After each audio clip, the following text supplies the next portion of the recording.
Subscribe करें Warasia Urdu medium channel को और बेल आइकन ज़रूर दबा दें। तो बच्चों, यहाँ पर हम सवाल जवाब लेकर आए हैं दरसी किताब सबक नंबर 5 का, जो ये पार्ट 2 है। इससे पहले मैंने वीडियो तारीख, जोग्राफिया और सोशियोलॉजी मेरा अपलोड किया हुआ है यूट्यूब चैनल पे, आप उससे फ़ायदा उठा सकते हैं।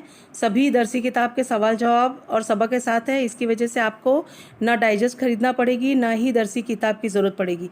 तो बच्चे, चले सबक शुरू करें। अस्सलाम वालेकुम बच्चों, हमने यहाँ पर ये उर्दू का सबक नंबर 5 मौलाना हसरत मोहानी का पहले ही हमने इसका सबक का मुताला किया हुआ है और माने भी हमने सब पढ़ के समझ लिया। तो यहाँ पर हम पार्ट 2 कर रहे हैं, जो इस सबक के सवाल और जवाब को हम मुकम्मल करेंगे। तो हम ये बताएंगे कि आपको इससे पहले भी मेरे आपने देखा होगा कि मैंने तारीख के, जोग्राफिया के और सोशोलॉजी यानी कि समाजियात की सभी सवाल जवाब और सबक का एक्सप्लेनेशन भी आपको दिया हुआ है। तो आप मेरे ये सभी सवाल जवाब से फ़ायदा उठा सकते हैं।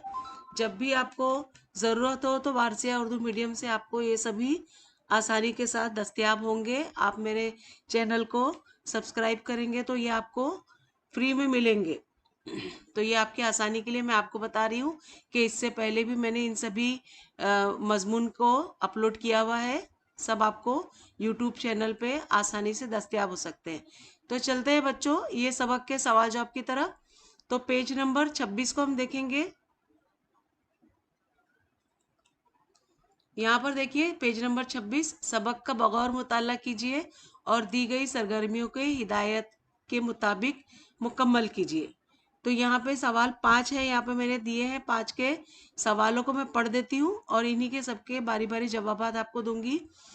तो यहाँ पर देखिए पहले में है कि तहरीक आज़ादी से वाबस्ता होने के बाद मौलाना की ज़िंदगी के 2 अहम वाक़यात लिखिए। दूसरा है रिसाले उर्दू मोहल्ला के बंद होने की वजह लिखिए। तीसरा है स्वदेशी तहरीक को अपने लफ्ज़ों में मुख्तसर बयान कीजिए। चौथा है बेगम हसरत मोहानी के किसी के मदद ना लेने की वजह बयान कीजिए। पांचवा है हसरत मोहानी की वो तजवीज़ तहरीर कीजिए जिसकी हिमायत में बड़े बड़े लीडरों ने आवाज़ मिलाई। तो हम इनके जवाबात भी देख लेते हैं।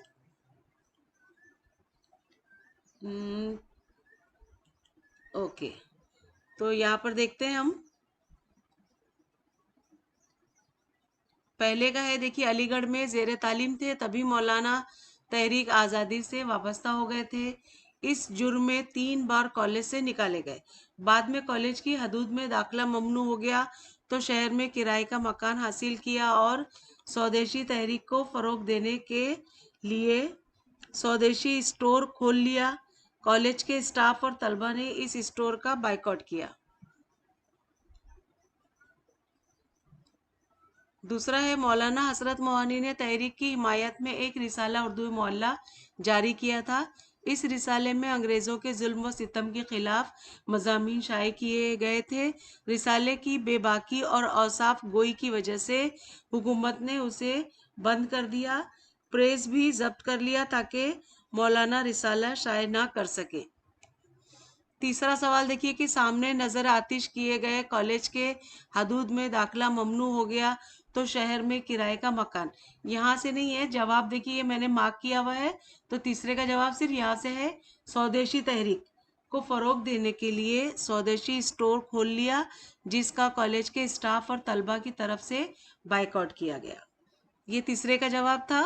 चौथे का, मौलाना हसरत मोहानी ने कभी किसी का सहारा कबूल नहीं किया था। इस वजह से जबकि किसी हमदर्द ने मदद करना चाहिए तो बेगम हसरत मोहानी ने ये कहकर इनकार कर दिया कि हसरत साहब ने किसी का सहारा लेना गवारा नहीं किया तो मैं ये मदद कैसे कबूल कर लूँ। पांचवे का जवाब, मौलाना हसरत मोहानी ने हजार मुखालिफत के बावजूद हजारों के मजमे में फौरी और मुकम्मल आज़ादी की तजवीज़ पेश की। इस तजवीज़ की हिमायत में बड़े बड़े लीडरों ने आवाज़ न मिलाई। अब यहाँ पे देखिए 4 सवाल यहाँ पर है, 6, 7, 8, 9। तो मैं इनको पढ़ देती हूँ और आगे इनके भी जवाब दूंगी। तो छठे में है कि हसरत मोहानी के मुशायरे कमेटी से सफ़र खर्च ना लेने की वजह बयान कीजिए। सातवां, शेरवानी सिलवाने के लिए दर्जी से छुटकारा का वाकया लिखिए। आठवें में सबक से उन लोगों के नामों की फहरिस्त बनाइए जिन्हें तहरीक आज़ादी के दौरान कैद किया गया था। नवे में देखिए हसरत मोहानी का वो कौल नकल कीजिए जिससे औरतों की अजमत का अंदाजा होता है। तो चलिए हम इन सब के जवाब देखते हैं। छठे में देखिए हसरत मोहानी की मुशायरा कमेटी से सफ़र खर्च न लेने की वजह यह है कि वो गिरफ्तारी के डर से बिला टिकट इंजन में बैठकर आए थे। चूंकि उन्होंने सफ़र के लिए खर्च नहीं किया था, इस वजह से वो समझते थे कि उन्हें कमेटी से सफ़र खर्च लेने का हक नहीं है। सातवें में देखिए जवाब, हसरत मोहानी के इस्तग़ना का ये आलम था कि उन्होंने कभी अपने लिबास की तरफ तवज्जो ही नहीं दी। बेगम जो कपड़े दे देती उन्हें बिला तकल्लुफ़ पहन लेते। वो उनके कपड़े खुद ही सीती थी और खुद ही धोती थी। मौलाना को इस बात का अफसोस था कि शेरवानी दर्जी से सिलवानी पड़ती है। उन्होंने अपनी अहलिया से जिक्र किया तो उन्होंने उससे किसी दर्जी से शेरवानी काटना सीख लिया और खुद ही सीने लगी। इस तरह शेरवानी सिलवाने के लिए जो दर्जी से छुटकारा मिल गया। आठवें पे देखिए जवाब, तहरीक आज़ादी के दौरान कैद किए गए लीडरों के नाम। तो पहला है महात्मा गांधी, दूसरा है पंडित जवाहरलाल नेहरू, तीसरा है मौलाना अबुल कलाम आज़ाद और चौथा है मौलाना हसरत मोहानी और पांचवा मौलाना मोहम्मद अली जौहर वगैरह। नवे का जवाब देखें, हसरत मोहानी के दर्ज झेल कौल से औरतों की अजमत का अंदाजा होता है कि जुलेखा, कमला और निशात ना होती तो अबुल कलाम, जवाहरलाल नेहरू और हसरत भी ना होते। तो इसमें देखिए जो पहला नंबर है कि हसरत की बेगम का नाम निशातुन निसा, दूसरा मौलाना अबुल कलाम आज़ाद की अहलिया का नाम जुलेखा और तीसरे में पंडित जवाहरलाल नेहरू की बीवी का नाम तो कमला। यहाँ पे देखिए 10, 11, 12 ये जो 3 सवाल हैं यहाँ पे मैं पढ़ देती हूँ, फिर हम इसके भी जवाब लेंगे। हसरत मोहानी की 4 अहम खूबियाँ तहरीर कीजिए। 11वें में है जेल में तहरीक आज़ादी की कैदियों को मिलने वाले सामान की तफसील लिखिए। 12वें में है हसरत मोहानी की शख्सियत का सबसे अहम पहलू बयान कीजिए। तो चलते हैं इनके जवाब देखते हैं। यहाँ पे देखिए 10वें का जवाब के मौलाना हसरत मोहानी का हुलिया यानी उनके हालात। तो उलझी हुई बेहंगम दाढ़ी थी, पिचकी हुई तुर्की टोपी, टूटी हुई कमानी की ऐनक और मली दली शेरवानी यानी चिमड़ी हुई जो बिना प्रेस के होती हैं। 11वां देखो जवाब, जेल में तहरीक आज़ादी के कैदियों को मिलने वाले सामान की तफसील लिखिए। तो जवाब में है सबक में सिर्फ हसरत मोहानी को जेल में मिलने वाले सामान की तफसील दर्ज है। जेल में हसरत मोहानी को हस्बे जेल सामान दिया गया था। एक था लंगोट, जांगिया, कुर्ता, एक टोपी और बिछाने के लिए टाट का एक टुकड़ा, ओढ़ने के लिए एक कंबल, लोहे का एक बड़ा प्याला और रफा हाजत के लिए एक छोटा प्याला। 12वें में देखिए हसरत मोहानी की शख्सियत का सबसे अहम पहलू बयान कीजिए। तो जवाब है कि हसरत मोहानी की शख्सियत का सबसे अहम पहलू उनकी बेबाकी की और साफ गोई था। जो उनके दिल में होता वही उनकी जुबान पर था। जब वो किसी नतीजे पर पहुंच जाते तो अपने दिल की बात जुबान पर ले आते।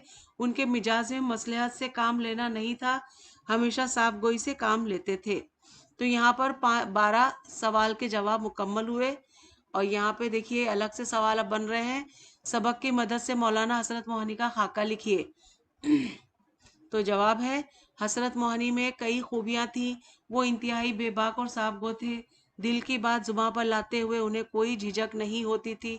इसका मतलब ये है कि उनका जाहिर और बातिन एक था। उनके दिल में जो होता वही जुबान पर होता और इस वजह से कभी कभी उनकी जुबान से ऐसी बात निकल जाती जो कहने के लायक नहीं होती, जिसकी वजह से उन्हें कभी कभी शर्मिंदगी उठानी पड़ती थी।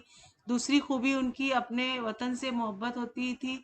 उनके दिल में अपने वतन के आज़ादी के लिए बेपनाह तड़प थी। वो जल्द से जल्द अपने वतन को आज़ाद देखना चाहते थे। जिस जमाने में बड़े बड़े लीडर आज़ादी काबिल का ख्वाब तक नहीं देख रहे थे, मौलाना ने खुले इजलास में फौरी और मुकम्मल आज़ादी की तजवीज़ पेश कर दी, जिसकी तायीद किसी लीडर ने नहीं की। मौलाना की शख्सियत की एक अहम खूबी अपने मुफलिसी में खुश रहना है, और दूसरी खूबी यह है कि वो हमेशा दौलत से बेपरवाह रहे। जब वो पार्लियामेंट के मेंबर बन गए, तब भी उन्होंने हुकूमत से सफ़रे खर्च नहीं लिया। फिक्र व इस्तगना उनकी शख्सियत का रोशन पहलू है। अगला सवाल, तहरीक सिविल नाफरमानी में मौलाना की गिरफ्तारी के मंजर को बयान कीजिए। तो यहाँ पर पुलिस ने उन्हें गिरफ्तार करने पहुंची, तो अगरचे उनके दिल में जेल जाने की ख्वाहिश थी, मगर नाफरमानी का इजहार करने के लिए वो ज़मीन पर औंधे लेट गए और मज़ाहमत करने लगे। पुलिस मार रही थी मगर वो नहीं उठते थे। सिपाहियों ने घसीटा तो उन्होंने घास पकड़ ली। आखिर बड़ी मुश्किल से ज़बरदस्ती लॉरी में डालकर ले जाए गए। मुल्क की खातिर हजारों लोग जेल गए। जेल में बड़े बड़े लीडरों ने जिस तरह की जिंदगी गुजारी, हसरत की जिंदगी से बिल्कुल मुख्तलिफ थी। उन्होंने खुद अपना हाल बयान किया है। जेल पहुंचते ही उन्होंने एक लंगोट, जांगिया, कुर्ता और टोपी पहनने के लिए दी जाती, जमीन पर बिस्तर के तौर पर बिछाने के लिए टाट का टुकड़ा और ओढ़ने के लिए एक कंबल दिया जाता था। लोहे का एक बड़ा प्याला और एक छोटा प्याला जरूरियात को रफा के करने के वास्ते दिया जाता था। बाद में जब उन्हें इलाहाबाद जेल में मुंतकिल किया गया, तो उन्हें कैद की पूरे अरसे में रोजाना 1 मन आटा पीसना पड़ता था, यानी 40 किलो आटा एक दिन में पीसना पड़ता था। झील के जुमले के हवाले से रवा खाका मुकम्मल कीजिए। तो हसरत साहब अपने उस पानी में ले जाना चाहते हैं जिसकी गहराई का अंदाजा हमें नहीं है। कहने वाले कौन है? महात्मा गांधी है, जिनसे कहा गया इजलास के शिरका हैं। मुकाम कौन सा है? अहमदाबाद है। और वजह, महात्मा गांधी हसरत की करारदाद के मुखालिफ थे। तो यहाँ पर ये मुकम्मल हुआ। अगला सवाल है, जान पहचान की मदद से शिजरी खाके को मुकम्मल कीजिए। तो नूरुल हसन नकवी की तहकीकी शख्सियत कौन है? सर सैयद हैं और मुसफ़ी हैं। फिर अदबी सरगर्मियाँ, तो उसका तर्जमा उन्होंने किया तुलसीदास की रामचरित्र मानस और खाका में तस्वीरें उजालों की। अब तनकीदी किताबें उन्होंने लिखी, उर्दू अदब की तारीख और फ़न तनकीद और उर्दू तनकीद निगारी। यहाँ पे सवाल है, तहरीक आज़ादी का दरख्त बरग व बार लाया तो उसकी फसल का लोगों में बंटवारा हुआ। इस जुमले की तशरीह कीजिए। तो जवाब, आज़ादी की तहरीक जब कामयाब हुई और हमारा मुल्क आज़ाद हुआ, तो तहरीक में शामिल अफराद ने अपने अपने ज़र्फ़ के मुताबिक फ़ायदा उठाया। किसी ने ऐसे ओहदे हथिया लिए जिनके ज़रिए उन्होंने खूब दौलत कमाई। किसी ने ऐसे काम किए जिसके सबब उन्हें खूब शोहरत मिली। कुछ लोगों ने इज्जत कमाई, अवाम ने उन्हें सर आंखों पर बिठाया। इस तरह देखा जाए तो आज़ादी की फसल का लोगों पर बंटवारा हो गया, लेकिन मौलाना हसरत को इस फसल में कोई हिस्सा नहीं मिला, क्योंकि वो किसी किस्म का सिला चाहते थे भी नहीं। इस दरअसल हसरत की पूरी ज़िंदगी फ़िक्र इस्तगना और इसार व खलूस का मजमुआ थी, तो उन्होंने कभी भी किसी से मदद नहीं ली थी। यही वजह है कि आज़ादी मिलने के बाद भी उन्होंने आज़ादी की फसल से कुछ भी ना लिया। अगला सवाल, पहली बार पार्लियामेंट के इजलास में जाते वक्त मौलाना के हुलिये को अपने लफ्ज़ों में लिखिए। तो जवाब, पहली बार पार्लियामेंट के इजलास में जाते वक्त मौलाना जब दिल्ली के स्टेशन पर 3rd क्लास कंपार्टमेंट से उतरे, तो उस वक्त उनकी दाहिनी बगल में एक तकिया फटी हुई दरी में लिपटा रस्सी से बंधा। अब देखिए यहाँ पे तकिया और एक लोटा हाथ में था। पहली बारी नहीं, मौलाना जब भी पार्लियामेंट के इजलास में शिरकत के लिए दिल्ली आते तो उनका यही हुलिया होता था।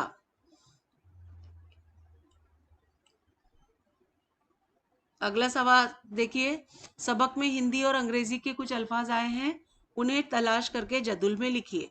तो हिंदी अल्फाज हैं मन, स्वदेशी, दुकान, बंटवारा, धन, शौरमा। अंग्रेजी अल्फाज में press, college, store, staff, boycott, jail और सब्जेक्ट कमेटी। अगला सवाल है, लाजवाल मुरक्कब लफ्ज हैं, साबिके ला की मदद से 4 नए अल्फाज लिखिए। तो जवाब में देखिए, साबिका ला से बनने वाले नए अल्फाज, पहला है लाफानी, दूसरा है ला इल्म, तीसरा है लाजवाल और चौथा है ला हासिल। यहाँ सवाल देखिए, शिकस्ता दीवार की मलबे से एक मीनार नूर बुलंद होता दिखाई दिया। इस जुमले की वजाहत कीजिए। तो रस्सी से बंधा दरी, तकिया और फटी फटी बारीक आवाज बोलते हुए सुनने पर मुसन्निफ को ऐसा महसूस हुआ गोया एक अजीमुशान दीवार जो ढह गई है, लेकिन जब मुसन्निफ उसके हालात जिंदगी और कारनामों से वाकिफ हुए तो इस टूटी हुई दीवार से रोशनी का एक मीनारा बुलंद होता दिखाई दिया। हसरत की शख्सियत की खूबी और उनके कारनामों के पेश नज़र मुसन्निफ को इनके बराबर कोई दूसरा शख्स दिखाई नहीं दिया। अगला सवाल है, सबक से जेर इजाफत वाली तरकीबें तलाश करके तहरीर कीजिए। तो जवाब जेर इजाफत वाली तरकीबें जिसमें जेर लगा हो। तो तहरीक आज़ादी पहला, दूसरा कैद बा मुशक्कत, तीसरा नजर आतिश, चौथा आज़ादी कामिल, पांचवा मर्द मुसलमा, छठा अहद शबाब, सातवां गुबार खातिर, आठवां कदे आहनी, नौवां मश्क सुखन और 10वां इजहार नाफरमानी। अगला सवाल देखिए, सबक से वाव अतफ वाली तरकीबें तलाश करके लिखिए। तो जवाब वाव अतफ वाली तरकीबों में पहला फिक्र व इस्तगना, फक्र, और दूसरा एसार व खुलूस, तीसरा बर्ग व बार, चौथा सिला व सताइश, पांचवा फहम व फिरासत, छठा शायर व अदीब, सातवां कयाम व ताआम, रहना और खाना। तो यहाँ पे दर्ज झेल जुमले की वजाहत कीजिए। हसरत साहब हमें इस पानी में ले जाना चाहते हैं जिसकी गहराई का हमें अंदाज़ा नहीं। तो जवाब है, मौलाना हसरत मोहानी का ताल्लुक गरम दल से था। वो अदम तशद्दुद के कायल नहीं थे, बल्कि लोकमान्य तिलक, बिपिन चंद्र पाल जैसे लीडरों के मसला इनकलाब के नज़रिए के हामी थे। हसरत जल्द से जल्द मुकम्मल आज़ादी चाहते थे, इसलिए उन्होंने अहमदाबाद के तारीखी इजलास में मुकम्मल आज़ादी की तजवीज़ पेश की। गांधी जी ने इस तजवीज़ के खिलाफ तकरीर करते हुए ये जुमला कहा था कि उनके कहने का मतलब ये था कि हसरत साहब जिस रास्ते पे ले जाना चाहते हैं उसमें दुश्वारियों का कोई अंदाज़ा नहीं है। यहाँ पानी की गहराई से यही मुराद है कि जो कदम उठाना है उसके असरात से ना वाकिफ हैं और ना अंदाज़ा कर सकते हैं। ये अगला सवाल है कि जेल के अल्फाज पर मुनासिब आराब लगा के दो मुख्तलिफ मानी वाले अल्फाज बनाइए। तो एराब लगाना है उन्हें। यहाँ पे पहला है धन, जवाब में देखें तो इसको हमें बनाना है जबर लगा के धन दौलत, और पेश लगाने पे धुन लगन, यानी इसको धुन को लगन भी कहते हैं। अब यहाँ पे मीम लाम काफ मलक, अब यहाँ पे इसको जबर लगा दिए तो मलाक फरिश्ता यानी, और मलिक यानी बादशाह। अभी दाल लाम से देखिए, दाल लाम जेर दिल यानी कल्ब, दल यानी ग्रो, सर्फ, ये सर्फ यानी खर्च है, और ये वाला सिर्फ यानी फकत। यहाँ पे अगला सवाल, जुमले की किस्म पहचानिए। इस जुर्म में 3 बार कॉलेज से निकाले गए, ये कौन सा जुमला है? तो ये बयानिया जुमला है। और दूसरा है, देश आज़ाद हुआ और तुम पर प्रधानमंत्री बनाए गए तो क्या तनख्वाह लोगे? तो ये जुमला इस्तफहामिया जुमला है। तीसरा है, जवाहरलाल तुम इस नंगे भूखे देश से 100 रुपये तनख्वाह लोगे? 100 रुपये, या ये जुमला जो है वो फजाइया जुमला है। अगला सवाल, जो शख्स दरविशाना जिंदगी बसर करता हो उसे रुपए पैसे की ज़रूरत भी क्या? मौलाना हसरत मोहानी की शख्सियत की रोशनी में इस जुमले का इस्तेसान इस तरह कीजिए कि जुमले का मतलब वाज़ेह हो जाए। तो जवाब में देखिए, मौलाना हसरत मोहानी की शख्सियत का सबसे अहम पहलू उनका फिक्र व इस्तगना है, वो हमेशा तंग व दस्त रहे, लेकिन कभी किसी के माली मदद कबूल नहीं की। वो ज़ाहिरी रख रखाव से हमेशा बेपरवाह रहे। बेगम जो कपड़े दे देती किसी हिचकिचाहट के बगैर पहन लेते।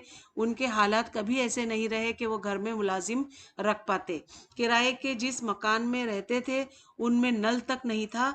सड़क के इस पार पानी का नल था। घर के पानी खुद भरते। कोई मदद करना चाहता तो मदद लेने से इनकार कर देते। ऐसे फक्र व इस्तगना तो दरवेशों में ही होता है। दरवेश को अल्लाह पर तवक्कल रहता है, मिल गया तो खा लिया, वरना किसी से मांगना नहीं है। यही हाल हजरत का था। वो दरवेशों की तरह जिंदगी बसर करते थे, इसी वजह से उन्हें रुपयों पैसों की जरूरत नहीं पड़ी। अगला सवाल, दर्जे झेल जुमलों में मुफर्रिद, मुरक्कब और मखलूत जुमले पहचानिए। तो पहला सवाल है कि हमारे गांव में हर साल कपड़ा बेचने वाले पठानों की एक टोली वारद होती है। दूसरा, अभी मैंने आखिरी निवाला तोड़ा ही था कि पटवारी ने दरवाजे पर दस्तक दी। ये जुमला जो है वो मखलूत जुमला है। पहले वाला का था मुरफ़द मुफर्रद जुमला। और तीसरा है परवीन ख्यालात के समंदर में गोते लगा रही थी, तो ये मुफर्रद जुमला है। और चौथा है हसरत बड़े बेबाक और बला के साफ गोते। चौथा ये मुरक्कब जुमला है। पांचवा, हसरत मोहानी हुकूमत से शदीद अदावत का रवैया तर्क ना कर सके और सारी जिंदगी इसका खमियाजा भुगता। ये जुमला मुरक्कब जुमला है। तो नीचे देखिए जवाबात भी मैंने दिया है, आप इसे नोट कर लें। ये पहला, ये दूसरा, और इसी तरह से देखिए ये तीसरे का जवाब है, ये चौथा, और यहाँ पे आखिरी वाला देखिए मुरक्कब जवाब, ये पांचवा। ठीक है, डन हुआ। अब यहाँ पे सवाल देखिए, हसरत का ताल्लुक इंतहा पसंद ग्रोह यानी गरम दल से था। दोस्तों के समझाने के बावजूद उन्होंने हुकूमत से शदीद अदावत का रवैया तर्क न किया। सिविल नाफरमानी की तहरीक शुरू हुई तो पुलिस उन्हें गिरफ्तार करने पहुंची। अगरचे उनके दल में जेल जाने की ख्वाहिश थी, मगर नाफरमानी का इजहार करने के लिए वो जमीन पर औंधे लेट गए और मजामत करने लगे। पुलिस मार रही थी मगर वो नहीं उठते थे। सिपाहियों ने घसीटा तो उन्होंने घास पकड़ ली। आखिर बड़ी मुश्किल से जबरदस्ती लॉरी पर लाद कर ले जाए गए। यहाँ पे सवाल देखिए, दर्जे झेल मुहावरों को अपने जुमले में इस्तेमाल करिए। अब जुमला यहाँ पर देखिए, बर्ग व बार लाना। ये देखिए, तो हाथ तंग होना, किस्सा पाक होना। जवाब, बर्ग व बाल लाना यानी बच्चे की छोटी छोटी चोरियां करने का अमल। जब बर्ग व बाल लाया तो उसे, देखो ये वाला यहाँ ज्वाइन हो गया, तो उसे जेल की हवा खानी पड़ी। हाथ तंग होना, हसरत मोहानी का जिंदगी भर हाथ तंग रहा। किस्सा पाक होना, लोड शेडिंग से परेशान होकर फहीम ने सोलार सिस्टम लगाकर बिजली का किस्सा पाक कर दिया। किस्सा पाक होना। ठीक है, ये देखो यहाँ पे ये भी मुकम्मल हुआ। तो ये जुमले जो थे मुहावरों में बदल दिए गए। यहाँ पे देखिए सवाल है, मफहूम के लिहाज से दर्ज झेल जुमलों की किस्म पहचानिए। तो इस जुर्म में 3 बार कॉलेज से निकाले गए। ये जुमला कौन सा है? ये बयानिया जुमला है। ठीक है। दूसरा, देश आज़ाद हुआ और तुम प्रधानमंत्री बनाए गए तो क्या तनख्वाह लोगे? तो ये जुमला इस्तेमामिया है। तीसरा है, जवाहरलाल तुम इस नंगे भूखे देश से 100 रुपये तनख्वाह लोगे, 100 रुपये। तो ये फजाइया जुमले हैं। तो मैंने ये आपको पहले स्लाइड पे भी दिया हुआ है, तो आप इसे नोट कर लें। नीचे देखिए जवाबात दिए हैं। ये जुमले को खत कशीदा करके इजाफी तरकीब के अज्जा मुफाज व मुफाज अलिया और हरूफ इजाफत लिखिए। तो पहला सवाल है कि कांग्रेस का तारीखी जलसा था। दूसरा, गुबारे खातिर के खतूत से हमें इल्म हो चुका था। तीसरा, बीवी की समझ में बात आ गई। अब देखिए यहाँ पे मजाफ में कांग्रेस, मुजाफ अलिया में तारीखी जलसा, और हरूफ इजाफत इसमें कौन सा किया गया है? का, काफ अलिफ का। तो ये ऐसा जुमला बना कि कांग्रेस का तारीखी जलसा। अब गुबारे खातिर के खतूत, बीवी की समझ, तो इस तरह से ये हरूफ इजाफत का इस्तेमाल हुआ। यहाँ पे सवाल दिए गए हैं कि दिए गए हरूफ नंबरों के मुताबिक झेल के नंबरों की तरतीब में से इस तरतीब को नकल करके तरतीब पाने वाला लफ्ज लिखिए। तो बेफिक्री बेनियाजी के मफहूम वाला लफ्ज तरतीब पाता है। तो यहाँ पे देखिए हरूफ के नंबर हैं, अलिफ को 1, तय को 2, सीन को 3, गैन को 4, नून को 5। तो यहाँ पे जो लफ्ज अल्फाज बना है वो बना है इस्तगना। तो यहाँ पर देखिए अलिफ का 1, सीन का 3, ते का 2, गैन का 4, नून का 5 और अलिफ का 1। तो बना 1 5 4 2 3 1। तो यहाँ पर देखिए पहले में 1 5 4 2 3 1, यही वाला लग रहा है मुझे, यही है, ये सही बैठ रहा है, ये एकदम जो हमने निकाला है वो ये जवाब है। ठीक है, डन हुआ। यहाँ पे देखिए ये सब गलत नंबर है, यहाँ पे भी गलत, ये बैठ नहीं रहा है, तो हमें ये जवाब मिल गया। दूसरे का, सबक के एक अहम शख्सियत के नाम का हिस्सा तरतीब पाता है। अलिफ मीम नून वाव है छोटी ही, तो इससे हमने बनाया मोहानी। मीम वाव मो, नून अलिफ ना मुहा, और हे अलिफ हा मुहा, और नून छोटी ई नी मोहानी। तो यहाँ पर ये जो नाम था किसी शख्स का, और यहाँ पे हमें मालूम हो गया। तो इसमें इसने अलिफ के लिए क्या नंबर दिया है, 1। पहले मीम का देखते हैं, मीम के लिए इसने दिया है 2, तो हमने यहाँ ले लिया 2। वाव के लिए दिया है 4, तो हमने यहाँ पे 4 लिया। हे के लिए दिया है 5, तो यहाँ पे देखिए 5। अलिफ का 1, नून के लिए दिया है 3, यहाँ पे देखें, और छोटी ए के लिए 6। तो यहाँ पे हुआ 6 3 1 5 4 2। तो पहले में देखें, हम देखें ये नंबर मैच नहीं हो रहा है, 1 2 3 हो गया, 4 5 6, तो ये तो गलत हो गया, सीधा सीधा दिख रहा है। तीसरे में देखें 2 3 1 6 5 4, ये भी नहीं हो रहा है। इधर देखें 6 3 1 5 4 2, 6 3 1 5 4 2, हाँ ये वाला जवाब जो है सेकंड का, ये दुरुस्त जवाब है। ये हमें नंबरों के साथ ये मुहानी का सही नंबर मिल गया, तो यहाँ पर मैच हो गया। तो बच्चों यहाँ पर हमें इस सबक नंबर 5 हसरत मोहानी के जो उर्दू का सबक था, यहाँ पे सभी सवाल जवाब दरसी किताब के पूरे सवाल जवाब यहाँ पे मुकम्मल हुए। मैं उम्मीद करती हूँ कि आपको ये सब अच्छा लगा होगा और समझ में आ गया होगा। तो लेसन अच्छा लगा हो तो सब्सक्राइब करें, लाइक करें और अपने उर्दू मीडियम के दोस्तों में शेयर करें। और कोई भी डाउट हो तो प्लीज़ आप मेरे कमेंट बॉक्स में पूछ सकते हैं, मैं उसका जवाब ज़रूर दूंगी। तो बच्चों मिलते हैं यहाँ पर अगले वीडियो में नए लेसन के साथ। तब तक के लिए बाय बाय, टेक केयर।